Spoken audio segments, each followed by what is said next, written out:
So hi everyone, thank you for coming to the Scripps College Italian Studies Information Session. My name is Anna Marie Wood. I'm a Senior Assistant Director of Admission here at Scripps and also a graduate from the class of 2013. Today I'm joined by two Italian Studies faculty members, Marino, Forlino and Sabrina, Ovan.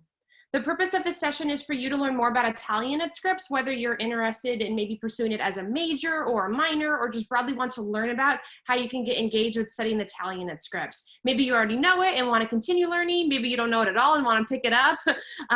So you can learn more about all those opportunities today. So before I turn this over to our professors, I want to highlight a few things. First, Marino and Sabrina will present, and then we'll have time for Q&A at the end. Throughout the session, though, you can ask your questions in the Q&A box at the bottom of your screen. This is not to be confused with the chat box, so just make sure if you have a question, you type it into where you see Q&A. The session should last maybe about 30 minutes, and we will record the session, so in case you have to leave or you want to rewatch it, we'll post the recording on the Scripps on Your Screen virtual hub. So now I think I'll turn it over to you, and you can share your screen, Marino. Perfect, yes. I think it's ready. Sabrina, do you want to go and start, introduce yourself? All right. Okay, so I'll introduce, and we have like this wonderful presentation. We'll follow with this wonderful PowerPoint presentation. And hi, everyone. I cannot see you, but welcome to this session. And I'm really glad you could make it. Okay, my name is Sabrina Ovan. I'm the chair of the Italian department, Italian Studies department. The Italian department at Scripps is a very small department, but if you're interested in languages and also not interested in languages, but you will have to approach languages.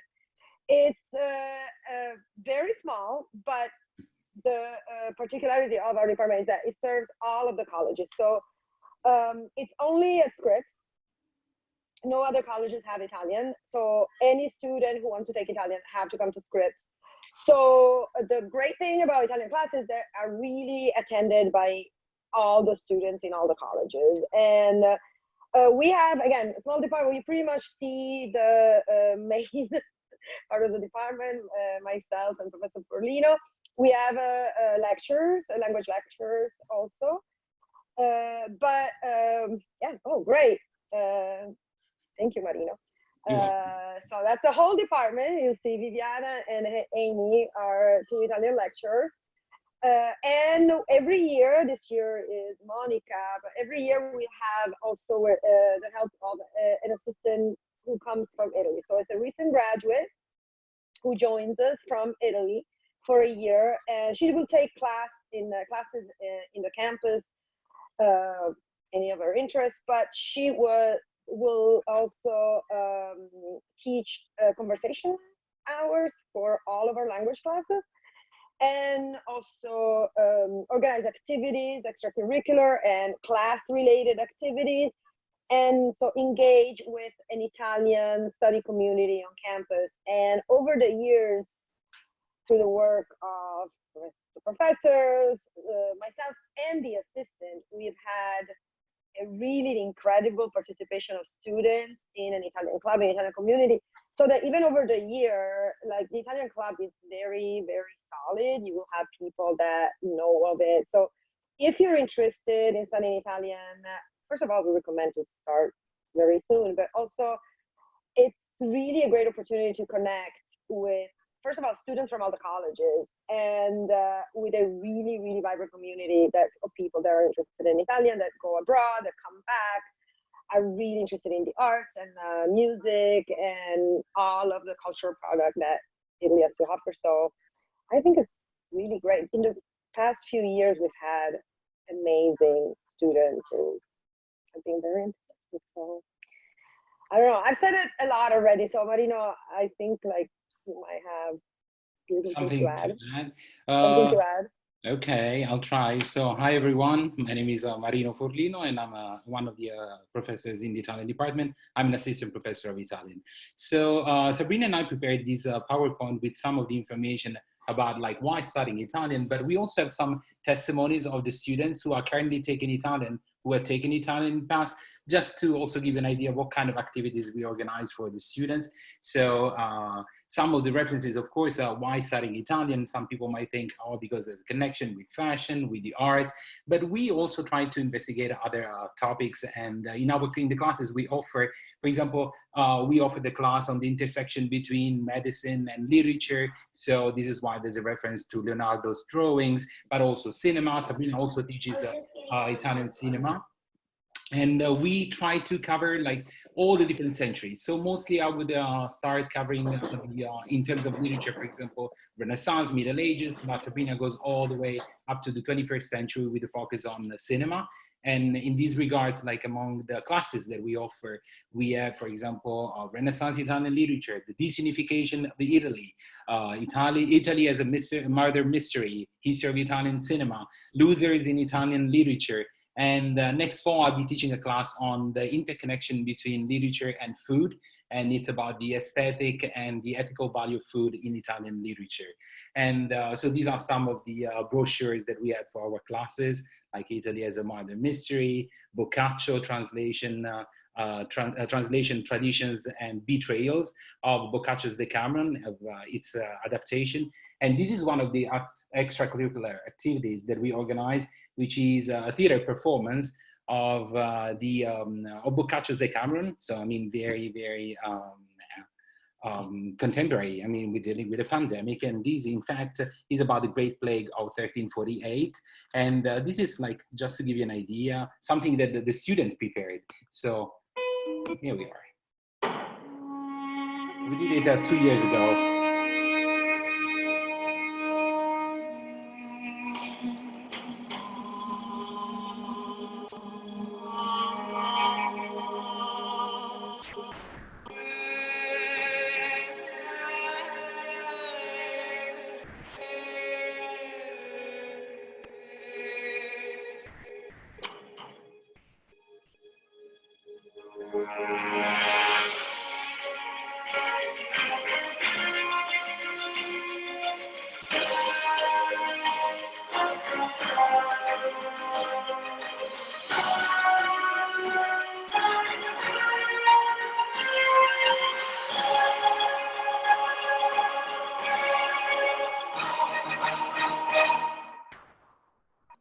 Okay.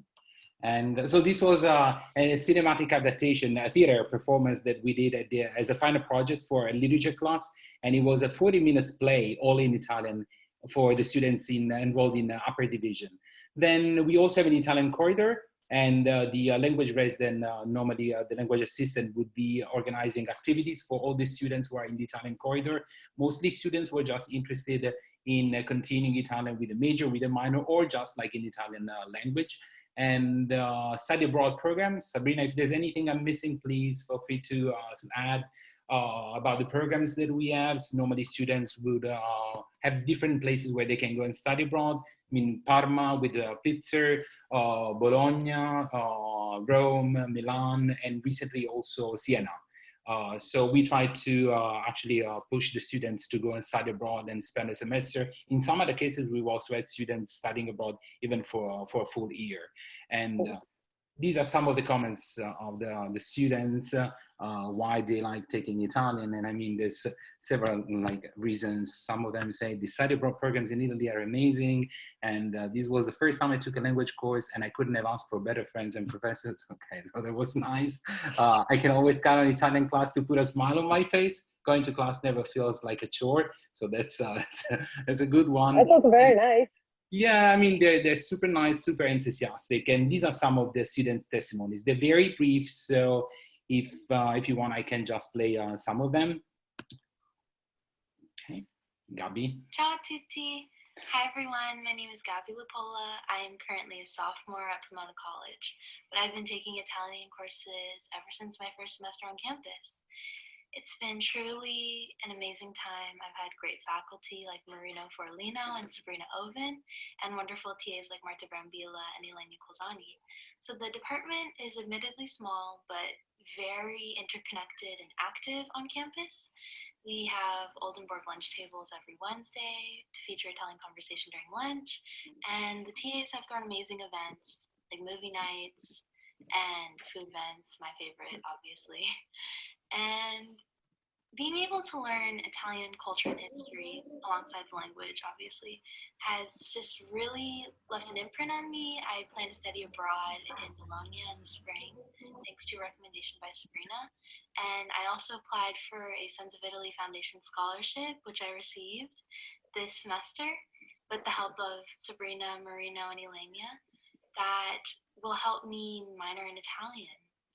And I'm going to Washington, D.C. to attend a gala to receive this scholarship. It's just been a really amazing experience to be a part of this department and receive so much support. So thank you so much. Grazie. And good thing is that this was Gabby's testimonies from last year. So she managed to go to Washington and she managed to go to Italy and came back. She was actually studying in Bologna for a study abroad program. And so Maddie. I took Italian so that I could become a better global citizen. And then Eloise, I think we can play Eloise. I chose to study Italian to better communicate with the Italian side of my family and to be able to hold a conversation with my grandma. So yeah, so these are some of the testimonies of the students, and then among the activities that Sabrina was mentioning, and some of the students mentioned, the language resident assistant also organizes activities that can be like an Italian movie night, an Italian cookie night, or opera, for example. So there have been many different activities that we normally organize for the students and with the students.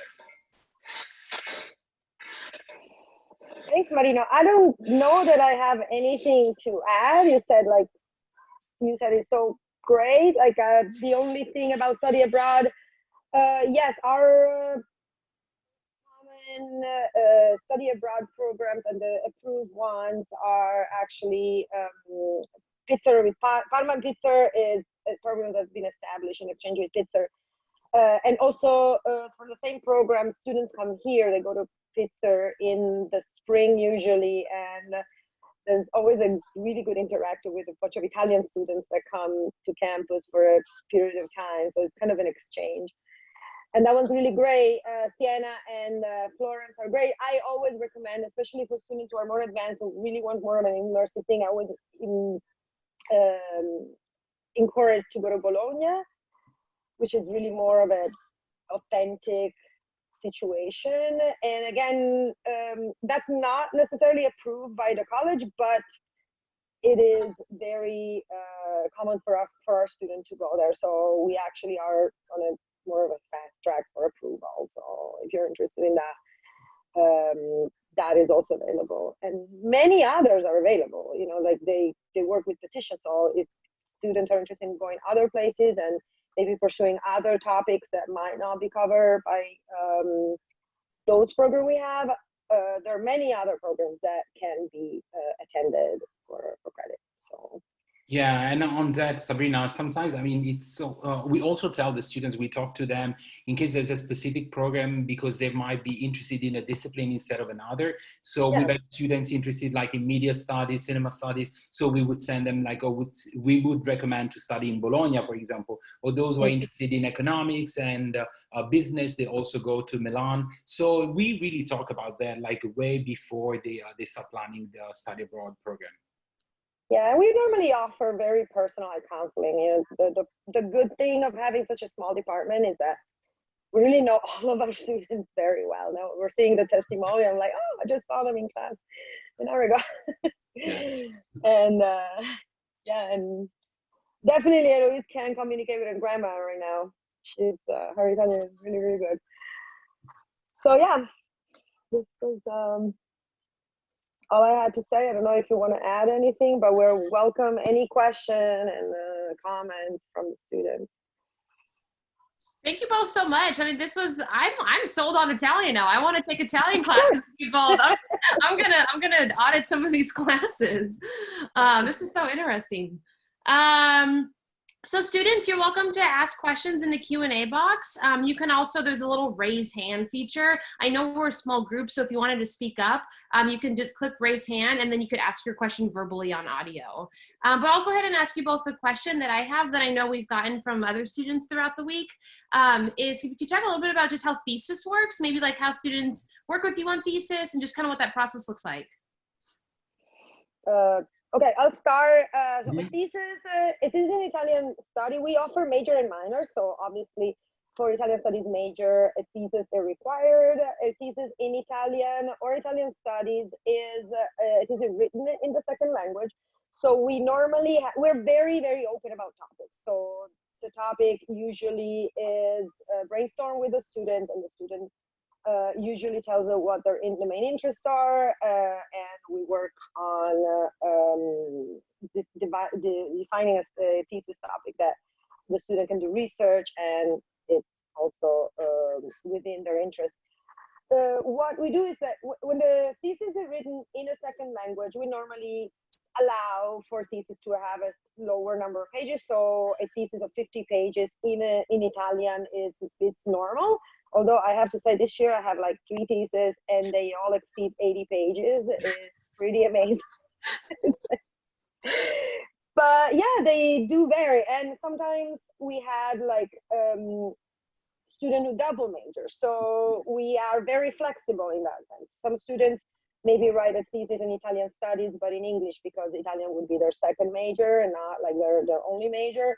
In some cases, they write still in Italian, but the topic is more general. And for instance, I had one on education and written half in Italian, part in English. The foreign language thesis also have sometimes an Italian component. So it is very flexible, the work that is expected. Of course, the second language in a thesis in Italian, it's normally the thesis written in a second language is the norm. It's not necessarily always the case, but it is the norm. What we have is a lot of the double majors. So majors that are, for instance, foreign languages and have Italian as the first. So I have a foreign language major now who is writing a thesis on Dante. And she's the one who wrote a 80-page amazing piece on the contrapasso law in Dante's Inferno. And then another student from Pomona, who's also a double major, wrote a translation of a treaty on exorcism from the 17th century.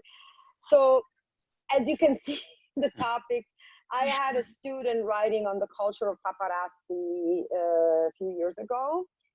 So yeah, the topics vary, and they are always connected to whether a second major or some interest that the students are developing through their courses. But yeah, the length is also a little shorter, but they always tend to write a lot.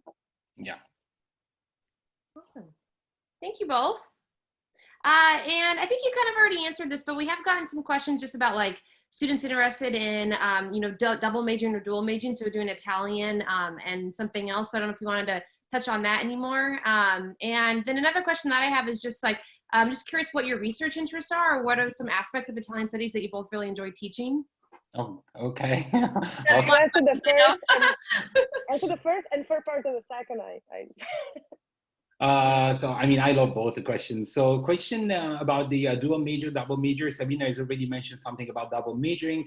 So the main big difference is that a dual major requires 2 separate theses, but a double major is basically combining the 2. So Sabrina gave the example of a student from Pomona who's double majoring in religious studies and Italian literature, and he's combining the 2 subjects into one thesis, which is a translation of a compendium on exorcism. So this is a perfect example of a double majoring with one thesis that combines the 2 disciplines. So in that case, even if part of the thesis is in English and part is going to be in Italian, then it's totally fine. But a dual major will require 2 separate theses. And we've also had those kind of scenarios where students will write 2 theses, and then in that case, most of the thesis for the second major, in this case for Italian, then would be in Italian. And sometimes we have students really combining 2 different subjects.